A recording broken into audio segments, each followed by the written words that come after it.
Economía de pandemia. ¿Cómo hacer política fiscal sin plata? Bueno, Eduardo Levi Yeyati, economista, tiene respuesta. Muy buenas tardes, Eduardo. Muchas gracias por atendernos. ¿Qué tal? ¿Cómo estás, Cecilia? Bien. Bueno, pandemia que atraviesa el mundo, pero algunos países sobre una crisis, otra crisis. Una crisis biológica, digamos, sobre una crisis económica. ¿Qué caminos hay en ese contexto para estimular la economía con políticas fiscales, pero no hay recursos? Mira, hay pocos.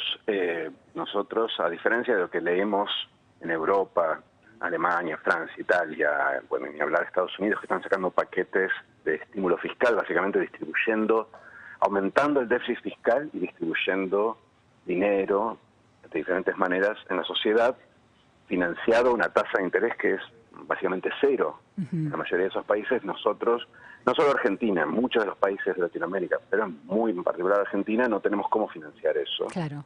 Lo único que tenemos es redistribuir un poco el gasto y endeudarnos, entre comillas, con el Banco Central. El Banco Central puede emitir dinero en la medida que no se exceda, el impacto inflacionario va a estar contenido, por lo menos en el corto plazo, pero salvo la emisión de dinero del Banco Central y la reasignación de partidas, no hay demasiada ciencia como para aplicar, porque no hay de dónde sacar dinero. Y no estamos hablando del dinero que se le paga a los bonistas, que no se les está pagando y Claro. posiblemente no se les pague, sino dinero de lo que se llama el déficit primario. Claro. Es decir, el dinero del ahorro del sector público que puede distribuir en inversiones o en transferencias. De eso no hay, entonces hay que ser muy selectivo y creo que esa es la palabra clave en estos casos. Eduardo, antes de avanzar con dónde ser selectivo y cómo ser selectivo, enero y febrero habían mostrado, bueno, cifras preocupantes. Ya había déficit, volvió el déficit Argentina en 2020. Sí, por varias razones, algunas transitorias, como por ejemplo el adelantamiento de las liquidaciones de las ventas de exportación el año pasado, cuando todo el mundo en realidad se postergó mucho el aumento de las retenciones, que de todas formas era previsto, los exportadores anticiparon eso y hubo un aumento de la recaudación el año pasado y una caída este año. Y después porque la economía no levanta, o sea, si nosotros todavía seguimos cayendo, la recaudación responde mucho a la actividad económica y en la medida que la economía no levante, no vamos a ver un aumento de la recaudación. O sea que venimos ya, sí, de una situación virtualmente en rojo. Para este año todos los analistas e incluso el gobierno anticipaban un déficit primario y ahora tenemos que a eso agregarle alguna suerte de impulso fiscal que tenemos que dar, básicamente de manera defensiva, y este es el punto. O sea, nosotros no podemos hoy, porque no tenemos los medios, generar demanda. Por el otro lado, lo que sucede es que hay una contracción de la oferta. Hay productos, consumos que no se realizan porque estamos encerrados, porque se ha cortado la cadena de producción. Entonces hay varias cosas que el gobierno no puede hacer y lo que tiene que hacer, en principio, es algo muy defensivo, que es proteger los ingresos de los trabajadores y de las familias más vulnerables y proteger a las empresas para que las empresas no quiebren y no se interrumpa la cadena de pagos, que es algo que todavía no sucedió, pero que es, si se quiere, el segundo capítulo de todas estas crisis. Cuando empiezan a fallar los pagos y las empresas básicamente se salen de la cadena, es decir, no pagan y dejan de producir. ¿Pagos a sus proveedores te referís o pagos a sus trabajadores? A los proveedores y a los trabajadores, pero fundamentalmente a los proveedores. Si una empresa se queda sin liquidez para afrontar los pagos, y a los bancos, lo que sucede es despidos, pero aparte sucede que los proveedores propiamente empiezan a sufrir en segundo orden esta reducción de ingresos, y después, por el otro lado, está el aspecto financiero. Hay que proteger a los bancos porque los bancos van a empezar a tener problemas para cobrar. Por eso es que muchas de las cosas que se mencionan, más que prestarle a las empresas, es garantizar que estos pagos se puedan refinanciar automáticamente. Es decir, si yo tengo que pagar impuestos y no tengo con qué, bueno, automáticamente que la AFIP me dé plazos para pagarlo. No pagues este mes, no pagues el próximo, paga cuando puedas. Y lo mismo con los bancos. Y en el caso de la nómina de los trabajadores, este subsidio al empleo, que se llama REPRO, es un programa de apoyo a la producción, pero básicamente lo que hace el gobierno es pagar parte de esos salarios a condición de que la empresa mantenga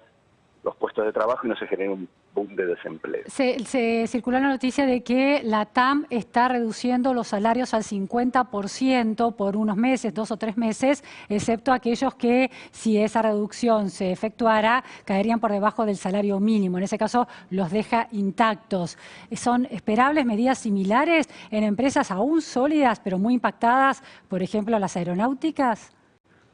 Bueno, las empresas asociadas al turismo y al flujo de pasajeros, todas van a tener un shock dramático, y es esperable eso, y posiblemente quiebras, salvo que los estados en cada caso inyecten alguna liquidez o capital, posiblemente a cambio de tener alguna participación accionaria temporaria. O sea, hay formas en las que eso se hace que son más seguras y que garantizan que el Estado no nacionalice permanentemente la compañía, pero vas a tener compañías muy expuestas, ni hablar las compañías de aviación.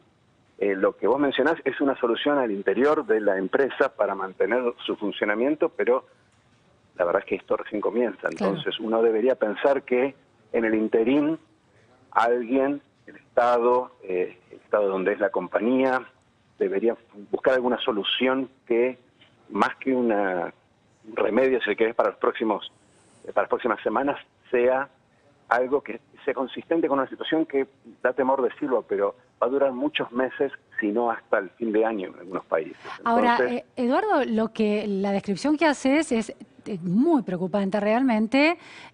Sobre llovido mojado, sabíamos de la crisis económica que tenía Argentina, y llega esta crisis inesperada, esta pandemia, a agravar la situación. En todo el análisis, el escenario que construís, no parece haber una puerta de salida.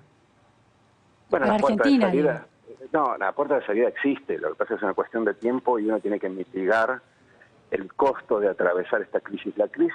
Esta es una crisis sanitaria y en principio el shock original, el impacto original está acotado en el tiempo porque se supone que va a haber una vacuna, que la curva de contagio va a ir decreciendo y finalmente bajando, o sea, tiene su vida natural. pero es más de un año. Una vacuna, todos los especialistas hablan de un año como mínimo y con mucho viento a favor. Sí, pero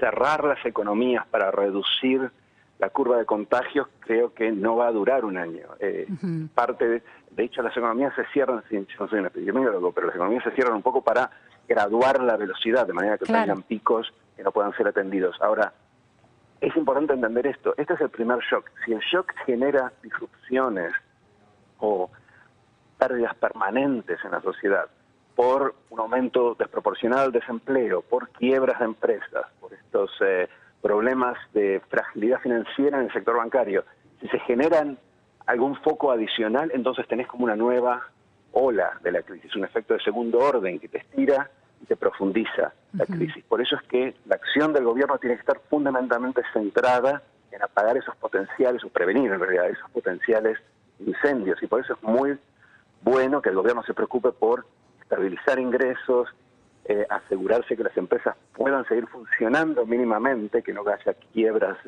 masivas, que el sistema financiero esté suficientemente sólido, y ahí el Banco Central es fundamental. Y después, obviamente, hay una cuestión social que en toda Latinoamérica, en Argentina te diría menos, pero también muy importante, que es el universo de gente a la cual no le llegas con ninguna política. Y ahí surge, por ejemplo, el caso del típico trabajador independiente que no está por debajo de la línea de pobreza, entonces no le llega la asistencia social, no tiene la protección de los beneficios del empleo o del seguro de desempleo, y está solo. Y la verdad es que ahí el gobierno tiene pocos instrumentos y tiene que ser muy testigo. Ahora, Eduardo, en estas variables que vas describiendo, las decisiones que está tomando el gobierno en realidad están más pensadas para la urgencia, sin medir los efectos colaterales en el mediano y largo plazo. Es decir, está como puesto en una carpeta, está cerrado bajo llave, y lo que se trata es de contener la crisis hoy. Y si te referís a la cuarentena esta, me parece que es una... No, me refiero a las medidas económicas y que están intentando acompañar la cuarentena. Las medidas económicas, como te decía antes, son paliativos. Hay algunas que, de hecho, los expertos o los observadores como yo han propuesto, estamos claramente a favor, por ejemplo, el subsidio al empleo para evitar, como te decía antes, que se pierdan puestos de trabajo y que se incurra en el costo de rotación laboral, y porque pierde el trabajo, pierde algo que es más, que no es recuperable inmediatamente. Y aparte hay una cuestión, como te decía antes, social, ¿no? Si uno tiene que contener a la gente. Después hay otras medidas que son un poco más debatibles, por ejemplo, dar préstamos subsidiados para la inversión o dar préstamos generalizados a través de los bancos. No diría que está mal, pero cuando realmente tenés muy pocas balas, posiblemente esas no sean las primeras balas que usarías, entre otras cosas porque la mayoría de las empresas pymes no tienen acceso a esos préstamos. Claro. Si uno mira cuántas empresas han recibido en los últimos, no sé, 10 años préstamos bancarios, vamos a ver que tiene un número, porque tiene un buen raconto, una buena definición de pymes, pero debe ser seguramente 20% o menos.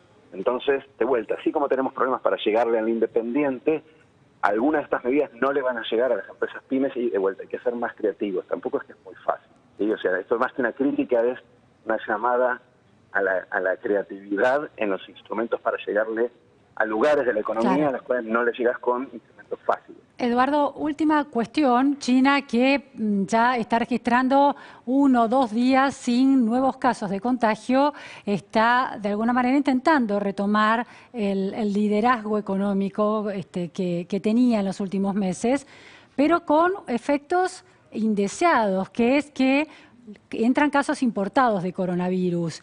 ¿Se puede esperar que esta crisis del coronavirus esté afectando a las economías que tengan que actuar como con una especie de canilla que abre y cierra la actividad económica en función de cómo se comporta la curva de epidemias y que entonces el freno de economía como la principal estrategia para contener la epidemia va a atravesar todo el año? Mira, es una pregunta larguísima la que me has hecho. Voy a tratar de darte una respuesta corta.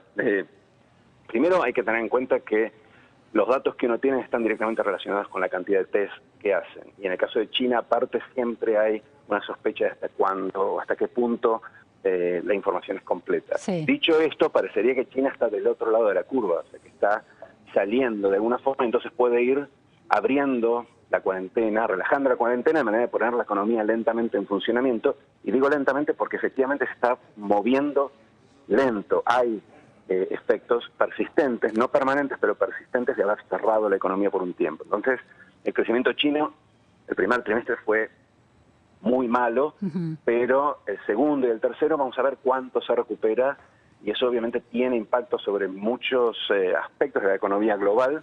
A nosotros nos pega por el precio de los commodities, pero también tiene impacto en la cadena de producción, porque muchos de los productos se producen y distribuyen a nivel global, se fabrican en muchos distintos países. Y si un país cierra, se quiebra esa cadena y hay escasez de oferta. Entonces, el impacto es mucho más complejo. Ahora, no sabemos, por ejemplo, si la inmunidad, cuánto dura la inmunidad. No sabemos si va a haber un rebrote dentro de 3 meses en China. Hay muchas, si querés, muchas incógnitas. Muchas incertidumbres hacia adelante. Claro, es muy difícil, exacto. Es muy difícil saber si pasó. De todas formas, es bueno que esté bajo control. Y es bueno porque los países que están mirándose en el espejo de China y ahora en el espejo de Italia, ven que por lo menos hay un camino crítico que, si no hay noticias malas adicionales, parecería ser el camino a avanzar. Entonces vemos ahora un poco la luz al final del túnel, pero hay que ir con mucha cautela. Bien. Quédate mirando la repregunta porque vamos a tratar el caso de Italia con Lori Zanata desde allí. Muchas gracias, Eduardo, por estas precisiones. No, un placer. Bueno, Italia sigue preocupando, se multiplica el número de casos también.